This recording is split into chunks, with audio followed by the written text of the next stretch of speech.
전도서 1장 2절 같이 읽습니다. 전도자가 이르되 헛되고 헛되며 헛되고 헛되니 모든 것이 헛되도다. 네. 전도서 이것도 연결해서 우리가 전도서 12장을 한번 보도록 하겠습니다. 전도서 12장. 네. 전도서 12장. 전도서 마지막 장이죠. 전도서 마지막 장에 이 솔로몬 전도서를 기록한 최고의 지혜자, 최고의 철학자, 최고의 심리학자인 이 솔로몬은 그 마지막을 어떤 식으로 결론을 내어가고 있는지, 자, 전도서 12장 7절을 한번 읽어보도록 하겠습니다. 흙은 여전히 땅으로 돌아가고 영은 그것을 주신 하나님께로 돌아가기 전에 하나님을 기억하라, 이 말이죠. 기억하라 하면서 다시 한번 8절에 전도자가 이르되 헛되고 헛되도다, 모든 것이 헛되도다, 이렇게 말을 다시 한번 하고 있고요. 13절에 이렇게 말씀을 하고 있습니다. 같이 읽겠습니다. 13절 14절 같이 읽습니다. 이르 결국을 다 들었으니 하나님을 경외하고 그의 명령들을 지킬지어다. 이것이 모든 사람의 본분이니라. 모든 사람의 본분이니라. 이렇게 말을 하고 있습니다. 네, 오늘은 허무감에 대해서, 미닝리스, 허무감에 대해서 한번 생각해 보고 싶습니다. 왜냐하면 쓸쓸함, 고독, 허무감, 이런 어떤 가을에 많이 사람들이 생각하는 그런 감정들이죠. 여러분도 지난 한 주간 동안에 혹시 어떤 쓸쓸함과 외로움과 고독과 의미 없음에 대해서 그런 감정들이 여러분을 훑고 지나간 시간들이 있으셨는지 모르겠는데요. 이런 것들에 대해서 오늘 좀 같이 나누고 싶습니다. 왜냐하면 저에게도 그런 감정들이 가끔씩 올라오곤 하거든요. 그래서 이런 것들을 같이 나누고 싶습니다. 제가 한 달에 2번씩 극동방송에서 그 사연을 가지고 제가 공개 상담을 하고 있는데, 지난주 올라왔던 사연이 이런 사연이 있었어요. 이 남자분인데 딸 둘, 그래서 한 50대 초반 정도의 남자분이에요. 이분이 사연을 보내주시기를 아무래도 내 아내가 이상한 것 같아요 라고 사연을 보내주시면서 자기 아내가 바람이 난 것 아닌가, 이렇게 사연을 보내주셨어요. 그런데 왜냐하면 자기 아내가 갑자기 화장도 하고 멋을 내고 또 핸드폰도 한쪽에 가서 받고 막 이러더라는 거죠. 그래서 자기가 자기 아내에게 뭐라고 했더니 이 아내가 하는 말이 당신 나를 의심하는 거냐, 그런 일 없으니까 걱정하지 마, 이렇게 했다는 거예요. 그런데 사실은 자기는 자기 아내하고 별로 그렇게 알콩달콩하게 지내지 않고 그냥 대면대면하게 그렇게 살아가는 사이였는데, 어떻게 결혼을 하게 됐냐면 자기가 그렇게 대인관계가 좋지가 않았었대요. 그런데 자기 아내가 굉장히 자기 성격을 많이 이해를 해줬다는 것이죠. 또 이분이 그 사연에게 덧붙이기를 뭐라고 말씀하셨냐면, 자기는 사람을 신뢰하지 못하는 그런 것이 있다. 솔직히 사람을 잘 믿지 못하는 것이 있는데 그 이유를 이분이 설명해 놨어요. 자기가 국민학생 때 굉장히 친한 친구가 있었는데 이 친구가 나중에 자기 욕을 하는 것을 자기가 들었다는 거예요. 자기 뒷담화를 했다는 거지. 여러분도 그런 기억이 있으십니까? 엄청 믿었던 직장 동료나 아니면 여러분이 좋아했던 누군가가 세상에 알고 보니까 그렇게 나에 대해서 부정적인 말을 했다는 것을 여러분들이 들어보신 경험들이 모두 다 한 가지씩은 다 있으실 거라고 생각합니다. 어쨌든 이분은 자기가 그 사건 이후로 자기 성격이 이렇게 남을 불신하는 성격이 됐노라고 그렇게 이제 사연을 보내주시면서요. 그래서 자기 아내가 진짜 바람을 피우는 건지 아니면 자기가 자기의 성격 때문에 쓸데없는 의심을 하는 건지 좀 가르쳐 달라고 사연을 보냈던 거예요. 그런데 이분도 어떤 것을 알고 있냐면, 이분이 심리학자도 아니신데 사연을 보내신 분이 무엇을 알고 있냐면, 어떤 감정은 그냥 만들어지는 것이 아니라 어떤 사건이 있기 때문에 만들어진다는 것을 이분도 알고 있는 거죠. 여러분도 그렇게 알고 계시죠? 감정은 우연히 선천적으로 사실은 만들어지는 것이 아니라 무슨 어떤 그 사건 아니면 어떤 자극들이 있음으로 인해서, 환경적인 어떤 자극들을 포함해서 이런 것 때문에 사건에 따라서 감정은 만들어지는 것이거든요. 그런데요, 여기서 여러분이 질문 제가 드리고 싶은 것은요. 자, 사건과 감정이 있는데, 이 지금 사연 보내주신 분은 자기 친구가 뒷담화하는 것을 들어가지고 그 뒤부터 자기는 사람을 잘 못 믿는다 이렇게 말을 했는데요. 이렇게 정확하게 뭔가 사건하고 감정을 연결시켜서 이분은 말하고 있는데, 그렇지 않은 경우들이 굉장히 많이 있겠죠. 다시 말하면 감정은 남아있는데 왜 내게 이 감정이, 사실은 자기 안에 감정이라고 하기보다는 나는 어쩐지 그냥 가을만 되면 너무 가슴이 아파요. 아니면 나는 어쩐지 가을만 되면 막 어떻게 하고 싶어요. 아니면 괜히 이래요. 비만 오면 어때요. 아니면은 우리 남편하고 같이 차만 타고 가면 기분이 나빠요. 이런 분들도 있으실 텐데, 이런 어떤 감정들이 나는 왜 이런 감정을 가지게 됐을까를, 사건과 감정을 연결시켜서 그렇게 기억하고 있는 것이 좋을까요? 아니면 그 사건을 잊어버릴 것이, 어떤 내게 고통을 준 사건에 대해서 잊어버린 게 좋을까요? 기억하고 있는 게 좋을까요, 여러분? 어떻게 생각하세요? 도희는 어떻게 생각하세요? 네, 기억하고 있는 거. 왜? 네, 원인을 알면 어떤 게 있는 거죠? 그렇습니다. 사실은 헨리 나우엔도 우리에게 무슨 말을 하고 있냐면, 어떤 감정, 즉 이 감정이란 것은요, 감정으로 그치는 것이 아니라 우리 인생에 엄청난 영향을 주게 돼요. 인간관계, 또 내가 돈 버는 거, 사업하는 거, 아니면 내 자신의 인생을 완성해 나가는 것에 있어서 가장 근본적인 어떤 것들이 사실은 감정이죠. 왜? 감정은 내 속 사람의 상태이기도 하거든요. 그래서 이 감정을 건강하게 만든다는 것이 너무 중요한 것인데, 사건을 기억하지 못한다면 헨리 나우엔이 말하기를 치유의 기회를 영영 놓친 것이다 이렇게 말을 하고 있어요. 그러니까 그 사건을 기억하고 있을 때는 도희가 말한 것처럼 치유할 수 있는 가능성이 있지만, 그 사건마저 완전히 망각해 버린다면 치유의 가능성도 없기 때문에 그렇게 헨리 나우엔이 말을 한 건데요. 자, 그렇다면 우리는 이렇게 생각할 수 있어요.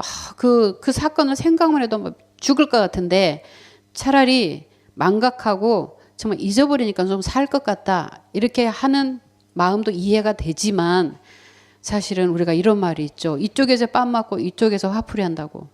그러니까 내 안에 본래 그 감정이 만들어진 사건이 잊어버렸지만, 문제는 감정이라는 것은 죽을 때까지 우리 안에서 사라지지 않는다는 것입니다. 여러분 그렇게 생각하십니까? 이것을 꼭 내가 사건, 감정 이렇게 하기보다 뭔가 우리는 자기 성격이 이래 이렇게 우리가 말을 할 수가 있겠죠. 자, 그런데요, 그 남편분은 자기 사연을 보내주셨을 때 사람을 못 믿는 이런 자기 감정 때문에 인간관계, 직장관계도 쉽지가 않아서, 결혼도 쉽지가 않았고, 그나마 이 아내가 너무 이해를 해줘가지고 자기가 결혼을 하게 됐는데, 이제 나이 50이 됐을 때 이분이 먼저 뭐라고 말했냐면, 그럼에도 불구하고 두 사람의 관계가 그렇게 거의 딸 둘 때문에 삽니다 이렇게 그 사연을 보내주셨더라고요. 딸 둘 때문에 삽니다. 그렇다면 그 인간 두 사람의 그 관계가 깊어지진 않았다는 것인데, 이제 아내가 약간 이상해 보이니까 사실은 좋은 관심이 아니라 의심의 관심, 의심의 관심을 계속해서 이제 보이면서 이제 이런 사연까지 이제 보내주셨는데요. 이렇게 우리가 이 감정이라는 것이 굉장한 영향을 미치는데요. 제가 엊그제 이런 생각, 어제 사실은 요즘 이런 생각을 제가 하고 있어요. 어떤 생각을 하게 되냐면 그 허무하다는 감정이 있죠. 허무하다. 의미가 없다. 뭐 이런 어떤 감정들이랄까요.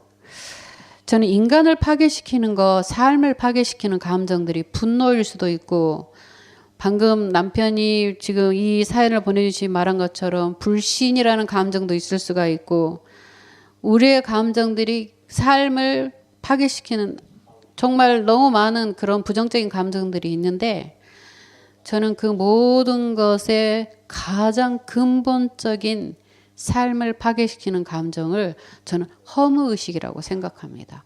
허무감. 허무감.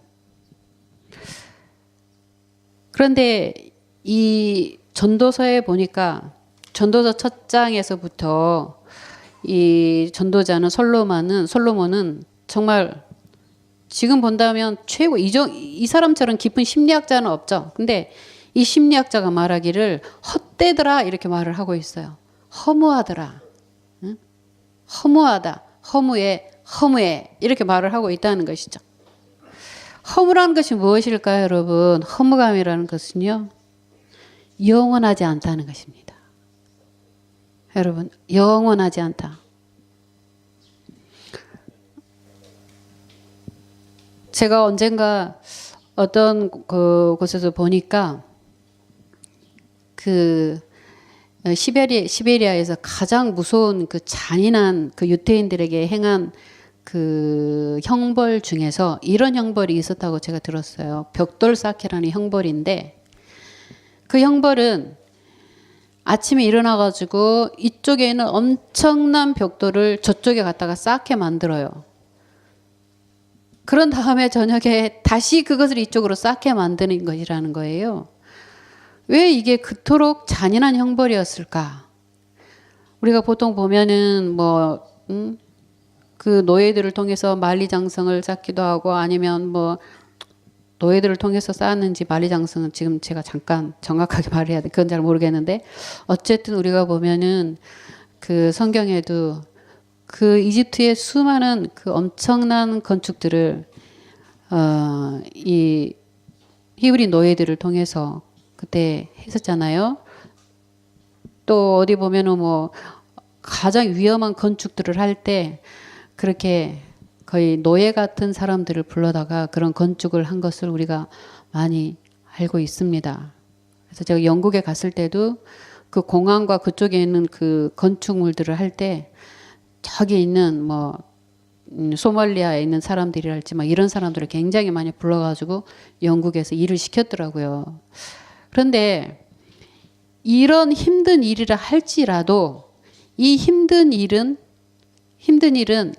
비록 내 건물은 아니라 할지라도 이 건물을 우리가 짓고 있다고 하는 어떤 그것이 있는 거, 약간의 의미가 있는 거예요. 내 집은 아니지만 그러나 이것을 완성시킨, 그리고 완성되는 어떤 것을 생각하게 하는 것이 있는데, 이 벽돌 쌓기라는 것은 이쪽에서 쌓았다가 다시 허물어서 이쪽에서 쌓았는데 그것을 안 하면 엄청난 태형에 가해지는 그 잔인한 거기에는 의미가 없는 것이었다는 거죠. 그것이기 때문에 인간의 정신에 가장 큰 고통을 주는 형벌이었다, 이렇게 제가 들은 적이 있었거든요. 그래서 이 허무의식이라는 거, 허무감이라는 거. 그런데 제가 보면 제가 이제 강아지를 키우다 보니까 많은 사람들이 그래요. 강아지 키운 사람은 얘가 사람인지 짐승인지 모르겠다 이렇게 되거든요. 그러니까 완전히 교감이 되고 얘도 딱 선호도가 있고 자기 스케줄이 있고, 우리 강아지도 그래요. 선호도가 있고 스케줄이 있어요. 이 시간 되면 딱 어디 가서 딱 무엇을 해요. 기가 막히죠? 그래서 이런 어떤 것들을 우리가 볼 때, 야, 정말 뭐 사람하고 강아지하고 뭐 진짜 진짜 너무 비슷하다 이런 생각이 가끔 들지만 강아지에게 없는 것이 있어요. 그게 뭐냐면 허무감이라고 생각합니다. 허무감은 없어요. 없는 것 같아요. 허무감이. 그래서 이 허무라는 것은 어떤 영혼을 그리워하기 때문에 그 반작용으로 나오는 절망이 아닌가 싶습니다. 제가 외국에 이제 있었을 때 한번 영국에서 1년 동안 이렇게 떨어져서 살 때 그때 제가 어떤 생각이 그냥 들었냐면 영국에는 시간이 너무 힘들기도 하면서 너무나 한국에 있는 가족들이 보고 싶더라고요. 너무. 그래서 한 번은 제가 그 들판을 이렇게 지나가고 있는데 너무너무 한국에 가고 싶었어요. 그런데 그때 문득 제가 이런 생각이 들더라고요. 왜 내가 한국에 있는 뭐 제 남편도 있고 이런 사람들을 이렇게 그리워하는 이 그리움이 만들어지는 이유는 있기 때문이라는 거예요. 있기 때문에. 네. 그런데 만약 예를 들자면 저는 오빠는 없거든요. 오빠는 없어요. 제가 첫 딸이에요. 그런데 제가 한국에는 오빠를 그리워한다. 이런 그리움은 제가 없는 거예요. 왜? 당연한 말이지만 없으니까. 존재하지 않으니까. 그런데 제가 한국에는 남편을 그리워하고 한국에는 부모님들이나 뭐 이런 형제들이나 친구들을 그리워하는 이유는 있기 때문에 존재하니까.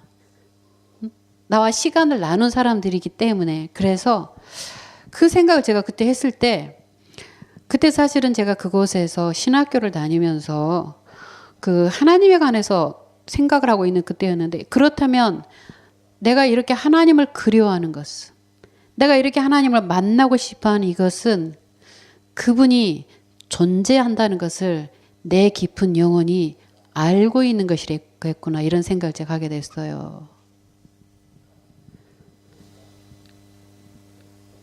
그냥 추상적으로 그냥 하나님이니까 그분이 있다고 하니까 그리워하는 것이 아니라 이 그리움은 감정이라는 것은 억지로 꾸며낼 수가 없는 것인데 내 마음 가운데서 그 하나님에 대한 어떤 갈망과 그리움이 만들어지는 그것은 내가 하나님하고 어릴 때 가졌던 그분은 보이지 않는 분이기 때문에 무슨 같이 놀아본 것도 없고 뭐 어떻게 하는 것도 없고 사실 그런 기억은 아무것도 없지만 내 영혼 속에서는 그분에 대한 무엇인가가 분명히 있었구나라는 생각을 제가 그때 하게 됐습니다. 그런데 성경은 우리에게 뭐라고 말을 하고 있냐면 로마서 1장 19절 20절에 보면은 하나님께서는 삼라만상에 하나님을 알만한 것을 다 해놓으셨고 더구나 우리 안에 하나님을 알만한 것이 그들 속에 보인다 이렇게 말을 하고 있어요. 그래서 핑계하지 못한다 이렇게 말을 하고 있거든요. 우리는 하나님하고 무슨 사건이 있었을까? 성경은 말하기를 하나님이 나를 창조하셨다고 말을 하고 있습니다. 나는 인식을 잘 못하는 것 같아도 다시 우리가 인식한다는 것은 이 두뇌의 기능이에요. 두뇌의 기능. 기억이라는 것은. 그렇지만 이 두뇌의 기능 말고 이 마음의 어떤 인식이라는 것이 있어요. 마음의 기억이라는 것이 있어요. 영혼의 기억이라는 것이 있어요. 이 영혼의 기억이 내 안에 하나님이 나를 만드셨다는 것에 대한 기억을 모든 사람들은 가지고 있다고 말할 수밖에 없어요. 이것을 로마서에는 하나님을 알만한 것이 모든 사람 안에 보인다. 모든 사람이 그의 무의식 깊은 심층에서 올라오는 어떤 그 하나님하고 연결된 바가 있기 때문에 영원한 것을 그리워하는 것이겠죠. 우리가 허무하다는 것을 허무감의 고통을 느끼는 이유는 나는 허무감의 고통을 느끼고 있는데 우리 집 강아지 아리는 허무감의 고통을 느끼지는 않거든요. 그 아리도 화도 내고 슬퍼도 하고 외로워하기도 하지만 허무감이라는 것은 없어요. 짐승에게는. 그런데 하나님은 사람에게만 하나님의 영을 주셨고 사람은 하나님의 영적인 존재로 만드셨지만 짐승에게는 마음이 있을 뿐 그러니까 이 마음이라는 것도 사람하고는 참 틀리지만 몸이 있으면 그 몸을 작동하는 데 필요한 그런 약간의 마음이라는 것이 자동적으로 만들어지게 되어 있어요. 그런 것은 있지만 영혼을 사모하는 마음은 짐승에게 없다는 것이죠. 그러기 때문에 짐승에게는 허무감이라는 것은 없다는 것이죠. 반대로 우리에게는 영혼이라는 것이 있기 때문에 이해할 수는 없고 무슨 크리스찬이고 넌 크리스찬이고 모두 상관없이 영원하지 않는 것에 대한 고통을 느끼고 있고 죽음에 대한 공포를 느끼고 있고 그리고 이유 없지만 죽음에 대한 공포를 느낀다고 해서 하나님에게 돌아가려고 하지는 않는 것이 바로 죄의 속성이라고 어떤 신학자는 말을 했어요. 그런데 이런 인간에게 있는 이런 어떤 집단적인 의식 상태 이런 것에 대해서 융이라는 심리학자는 집단 무의식이다 이렇게 말을 했어요. 집단 무의식. 집단 무의식. 무엇인가 완성해 보고 싶고 무엇인가 영원한 것을 사모하려고 하는 이 공통적인 증상이 인간에게 있는 집단 무의식이다 이렇게 말을 했다는 것이죠. 그래서 모든 사람은 하나님을 정말 더 깊이 알아가기 전에 공백 상태가 있었기 때문에 그 고통의 깊은 허무감이라는 시간이 우리를 지배하던 때가 다 있었습니다. 그런데 참 놀라운 것은 똑같이 허무감을 느끼는데요. 이 솔로몬은 그 허무감을 가지고 여호와를 경외하는 것이다. 여호와를 경외해야만 이 허무감에서 벗어날 수 있다고 전도서 마지막 장을 보내고 있는데 사실 제가 어렸을 때 국민학교 3학년인지 4학년인지 생각은 나지 않지만 나중에 제가 보니까 저희 집과 저희 학교가 길 건너더라고요. 저는 어릴 때는 집은 학교에서 굉장히 먼 곳에 있다고 생각했는데 제가 올해 가봤더니 저희 아버님과 함께 제가 어릴 때 살았던 그 초등학교를 오고 갔던 그 시간대로 돌아가서 그 집을 찾아가 봤더니요. 딱 집하고 이렇게 큰 거리 하나가 있어요. 그런데 그때 저는 아마 시간이 나면 제 기억 속에 항상 그 학교의 도서관에 있었던 생각이 나요. 저희 학교는 국민학교는 지금도 그 학교가 있는 굉장히 좀 유명한 훌륭한 제 나름대로 생각해 보면 학교였는데요. 그곳에서 제가 끄집어냈던 책인지 무슨 책인지는 몰라도 어린 제 기억 속에 너무 강렬하게 남은 책 한 권이 있었는데요. 그게 바로 로마 황제 마르크스 아우렐리우스가 쓴 명상록이라는 책이었는데 그 책은 교과서에도 실릴 만큼 그 내용들이 그런 것이었는데 거기에 뭐라고 되어 있었냐면 인생의 극도의 허무감에 대해서 다시 말하면 인생은 허무한 것이고 인간은 낙엽과 같은 존재다라고 쓰여 있었어요. 낙엽 같은 존재여서 그냥 가을이 되면 땅에 떨어져서 이렇게 뒹굴다가 먼지가 돼서 사라지는 그런 존재가 인간이라고 그 로마 황제는 쓰고 있었는데요. 그러는데 아까 솔로몬은 허무하다 그렇기 때문에 영혼을 주신 하나님께로 돌아가 하나님의 명령을 지키고 잘 사는 것이 인간의 본분이다 이렇게 결론을 내리는데 반해서 이 로마 황제 마르크스 아우렐리우스는 어떤 식으로 아마 그 다음에 결론을 내리고 있냐 보면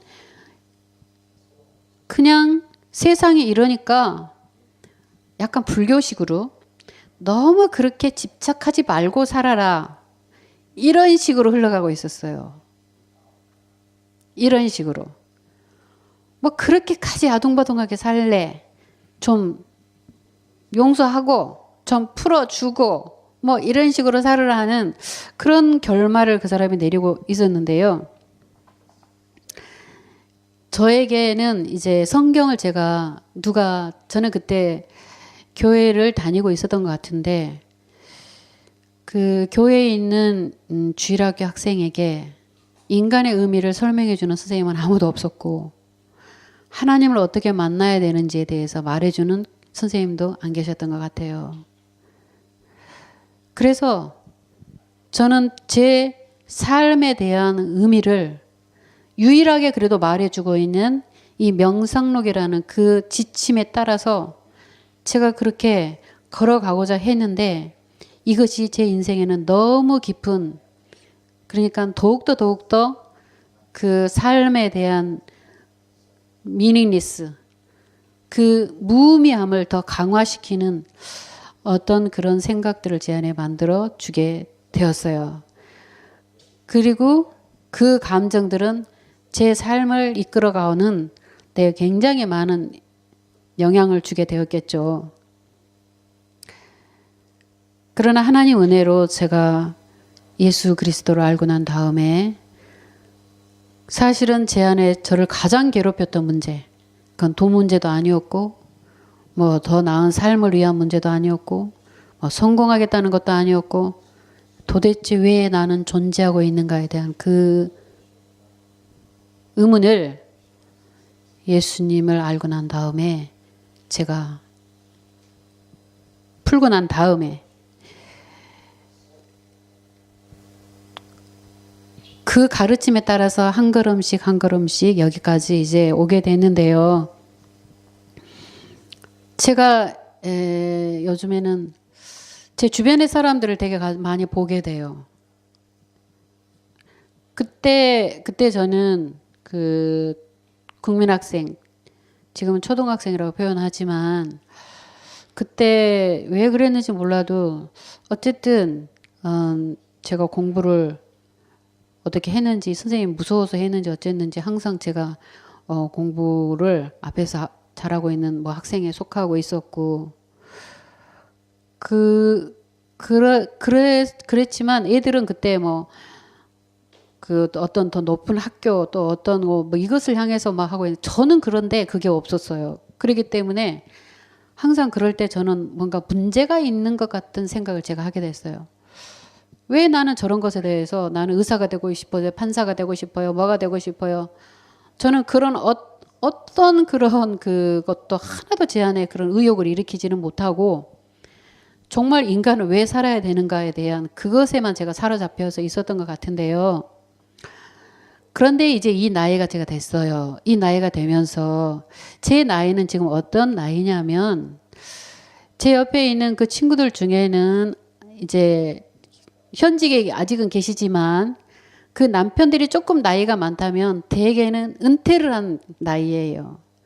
그런데 제 옆에 있는 한 지인이 저에게 말을 하기를 자기 남편이 대학에서 강의할 때는 평생 이제 대학에서 그렇게 교수로 산 사람인데 철학에 대해서 뭐에 대해서 인생에 대해서 그렇게 깊이 논하고 그래서 많은 추종자들을 데리고 다니는 그런 교수였는데 은퇴하고 나니까 물론 그 사람은 크리스찬은 아니었죠. 그런데 은퇴하고 나니까 자기가 그 남편의 삶을 보았을 때 너무나 무료하고 너무나 무의미하고 정말 힘이 없어지는 인생이더라는 거예요. 힘이 없는 인생이더라는 거예요. 그래서 정말 하나님의 말씀은 맞구나 저는 그런 생각이 들어요. 왜? 저는 그렇게 잘난 사람도 아니었고 꿈이 있는 사람도 아니었고 그리고 성공하려고 하는 사람도 아니었는데 다만 정말 하나님이라는 존재가 계신지에 대해서 알고 싶은 거 그거 하나밖에 없었고 그리고 하나님 우리가 알고 나니까 그 다음에 만들어지는 것이 꿈이더라는 거예요. 그 다음에 어떻게 살아야 되겠다라고 하는 또 나는 어떻게 살아야 되지? 이것을 사실은 성경만큼 강렬하게 말해주는 책은 없더라고요. 어느 정도로 강렬하게 말해주는가? 너의 시간은 나의 엄청난 희생을 통해서 너에게 주는 하루하루의 시간이기 때문에 최선을 다해서 살아야 된다. 이런 가르침이 성경 안에 있더라고요. 그러고 나니까 제가 어떻게 인생에 대해서 수동태가 되겠어요? 어떻게 수동적이 되겠어요? 하나님을 알고 난 다음에 저는 능동적인 사람으로 변하게 되어서요. 그래서 어떤 돈을 향해서, 성공을 향해서, 명예를 향해서 능동적인 사람이 된 것이 아니라 어떻게 하면 내 하루의 삶을 의미 있는 삶으로, 더 가치 있는 삶으로 만들 것인가. 그렇게 항상 제가 생각을, 그렇게 살았다고는 잘 모르겠지만 항상 그 생각은 제가 하고 있었던 것 같고, 그러다 보니까 세상 사람들과 나와의 큰 차이 중에 하나는 지금 내 나이에서 저는 아직도 계속해서 완성을 향해 달려가고 있는데, 완성이라는 것은 이 정도 뭐 돈을 버는 완성이 아니라 주님과 저와의 그 만남 속의 완성인데요. 그 완성을 향해 달려가고 있기 때문에 계속해서 저는 지금도 공부해야 되고 제 나름대로의 주님과의 만남을 가져야 되고, 또 그 나름대로의 주님이 나에게 말씀해 주시는 것들에 대해서 그 계획을, 그 프로그램을 새롭게 창의적으로 어떻게 하면 더 효과적일까 하는 것들을 계속해서 생각하고 있는, 다시 말하면 청년의 시간을 살고 있는 것이라고 할 수 있겠죠. 보통 청년들이 그러지 않습니까? 청년들이 자기 꿈에 대해서 생각하고 눈을 보고 자기 안에는 잠재력을 개발해보고 뭐 어떻게 하는데, 그런 의미로 본다면 저는 지금도 청년의 삶을 살고 있다고 생각을 합니다. 그런데 그렇게 인생의 깊은 철학을 말하고 있는 그 분들이 딱 현직에서 떨어지고 사람들의 관심에서 멀어지니까 그 모든 말들은 너무나 공허하게 끝나고, 그리고 배운 자나 못 배운 자나 가장 기본적인 삶을 사는 그런 삶이 되어버리는 것들을 제가 요즘 주변에서 보면서 제가 많은 생각을 제가 하고 있습니다. 그런데 아까 제가 처음 서두에서 말한 것처럼 감정은 그냥 만들어지는 것이 아니고 어떤 반드시 사건과 생각의 결과물이라고 했잖아요. 어린 시절의 저의 삶이 아주 강렬하게, 예수님을 제가 대학교 1학년 때 영접하고 만났는데 그 대학교 1학년 때까지 그 시간 동안의 제 삶은 예수 그리스도라는 분이 제 중심이 되지 않았기 때문에 그 가운데는 공허밖에 없었다 이 말이에요. 자, 그렇다면 제가 요즘 느끼는 것은 가끔 문득 그 공허감이 저를 스치고 지나가요. 이게 무엇일까? 처음에는 굉장히 많이 제가 생각하게 됐어요. 내가 예수님 안에 살고 있는 사람인데 왜 문득 일어나는 이 공허함과 이 쓸쓸함을 느끼는 것인가 했을 때 이것은 그냥 옛날 습관이었더라고요. 옛날 습관. 그래서 지금은 하나님이란 분이 존재하신다는 것을 나는 알고 있어. 그 하나님이 실존하신다는 것을 나는 알고 있어. 나는 스스로 우연히 존재한 인생이 아니라 하나님이 분명한 계획과 섭리 가운데서 나라는 사람을 딱 이 시대에 만드신 거야. 이런 것들이 성경에 바른 우리 진리잖아요. 그런 성경의 말씀들이 제 안에 뭐 차곡차곡 생각한다는 건 아니지만, 그러나 성경의 어떤 말씀을 내가 묵상하고 읽음으로써 그것들이 내 안에 하나 떠오를 때 엄청난 파워가 있는가 봐요. 그 엄청난 파워를 제가 어떻게 느낄 수 있냐면, 제게 어린 시절에 가졌던 그 습관적인 허무감이 즉시로 사라지더라는 것입니다. 즉시로 사라지더라는 거예요. 그래서 이 파워가 대단하구나, 이런 생각을 제가 또 역으로 생각을 하게 되는 것이죠. 그래서 이번 가을에 혹시 여러분은 어떤 감정과 또 어떤 생각을 하시면서 이 가을을 살아가고 계시는지는 모르지만, 솔로몬이 말한 것처럼 일의 결국을 다 들었으니, 허무한 인생사의 일의 결국을 다 들었으니 정말로 나를 이 세상에 만드신 여호와를 경외하고 그분의 말씀대로 행하는 삶을 살라고 이 전도서가 결론을 내리고 있는 것처럼 그 말씀을 정말 묵상하게 됩니다. 이 결론을 내렸던 이 최고의 심리학자, 이 천재인 솔로몬은요, 사실은 그렇게 살지를 못했어요. 너무나 놀라운 거죠. 이렇게 자기는 말해놓고 자기는 그렇게 살지를 못했어요. 그래서 또 한 번 우리도 경각심을 가져야 될 것 같아요. 정말 우리의 삶이 우리 신앙의 선배들처럼 사도 바울처럼 또 예수를 따랐던 그 수많은 알려진 사람 또 알려지지 않은 그 수많은 사람들의 그 충성된 걸음처럼 일의 결국을 다 들었으니 그렇게 살아야 되겠구나. 그리고 정말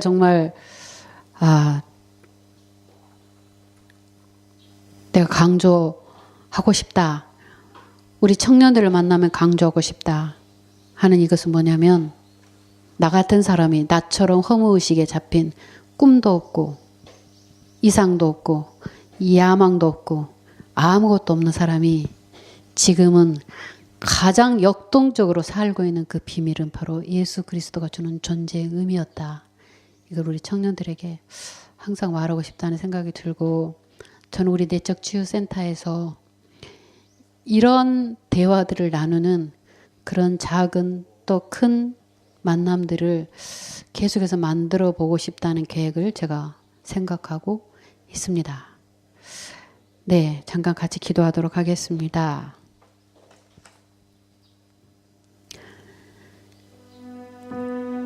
하나님, 우리에게 찾아오셔서 우리가 끊어버린 그 길을 하나님께서 다시 복구하시고 그 길을 타고 우리에게 오셔서 끊임없이 가르쳐 주시고 교육해 주시고 인도해 주시니 감사합니다. 삶의 의미를 주시고 내 자신의 가치에 대해서 가르쳐 주시고 그리고 이제는 내가 가야 될 그 집을 예비해 두시고 영원히 하나님과 함께 사는 존재라는 것을 가르쳐 주셔서 감사합니다. 주님, 이곳에 있는 한 분 한 분 안에 또 그리고 이 내적 치유 센터 안에 주님의 임재하시는 은혜가 항상 있기를 간구합니다. 주께서 그렇게 약속하셨지만 임재해 주시겠다고 약속하셨지만 그러나 더욱 저희가 매일매일 간구합니다. 성령 하나님 함께 임재해 주세요. 성령께서 임재해 주셔야만 예수 그리스도께서 함께 해 주셔야만 의미 없는 것은 의미가 되고 떠내려가는 시간들은 열매를 만드는 시간들로 만들어질 수가 있기 때문입니다. 주님 감사합니다. 함께 해주셔서 감사합니다. 저처럼 의미를 찾지 못해서 허무감 때문에 삶을 수동적으로 떠내려보려는 그런 마음들을 주께서 모아주셔서 그들에게 의미를 찾게 하는 시간을 만들어주시고 또 우리가 그런 시간들이 되어질 수 있도록 저희들도 열심히 프로그램을 계획하고 의논해 보면서 열심히 해보겠습니다. 감사합니다. 예수님 이름으로 기도했습니다. 아멘.